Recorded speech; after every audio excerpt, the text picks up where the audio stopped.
Presiden Amerika Serikat Donald Trump melontarkan peringatan kepada Kuba bahwa negara itu bisa mengalami nasib seperti Venezuela, menyusul operasi militer Amerika Serikat di Caracas yang berujung pada penangkapan Presiden Nicolas Maduro. Pernyataan itu disampaikan di tengah meningkatnya ketegangan di kawasan Amerika Latin serta memburuknya hubungan antara Washington dan Havana.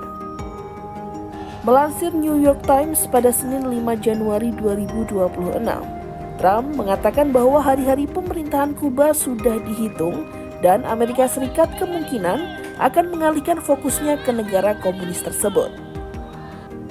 Meski demikian, Trump mengklaim tidak berencana untuk melakukan intervensi militer secara langsung. Pasalnya, ia menilai kondisi ekonomi dan politik Kuba akan memburuk dengan sendirinya.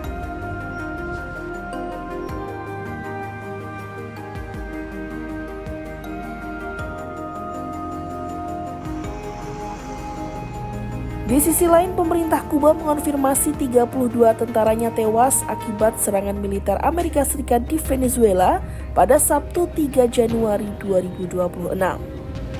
Saat berbicara kepada wartawan di atas pesawat Air Force One, Trump secara tidak langsung membenarkan adanya korban dari pihak Kuba.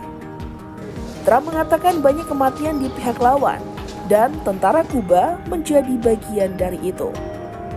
Para perwira yang tewas disebut tengah menjalankan misi militer dan keamanan atas permintaan pemerintah Venezuela.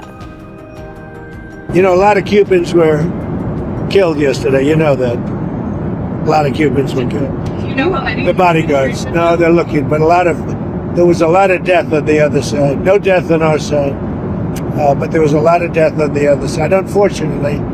But a lot of Cubans were killed yesterday, trying to protect him. Kuba sendiri mengecam keras operasi militer Amerika Serikat di Venezuela dan menyerukan respon mendesak komunitas internasional. Havana menyebut serangan itu sebagai terorisme negara terhadap rakyat Venezuela dan kawasan Amerika Latin. Kuba selama ini memang dikenal sebagai mitra politik dan ekonomi utama Venezuela. Hubungan kedua negara telah terjalin selama lebih dari 25 tahun sejak era Presiden Venezuela Hugo Chavez dan pemimpin Kuba Fidel Castro. Ketika Chavez berkuasa pada 1999, ia menggagas revolusi sosialis yang sejalan dengan ideologi Kuba. Castro bahkan disebut turun tangan langsung untuk melindungi Chavez saat mengalami upaya kudeta pada 2002.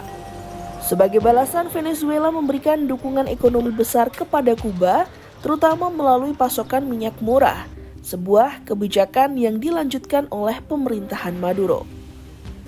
Namun, blokade Amerika Serikat terhadap minyak Venezuela kini memutus jalur ekonomi vital bagi Kuba. Selama ini Kuba mengandalkan minyak tersebut untuk kebutuhan domestik dan sumber devisa guna membeli pangan serta obat-obatan. Menanggapi situasi ini, Menteri Luar Negeri Kuba Bruno Rodriguez Parilla menyebut jatuhnya Maduro sebagai ancaman serius bagi kelangsungan negara. Ia menyerukan agar negara-negara di kawasan Amerika Latin bersatu menghadapi apa yang ia sebut sebagai ancaman langsung dari Washington.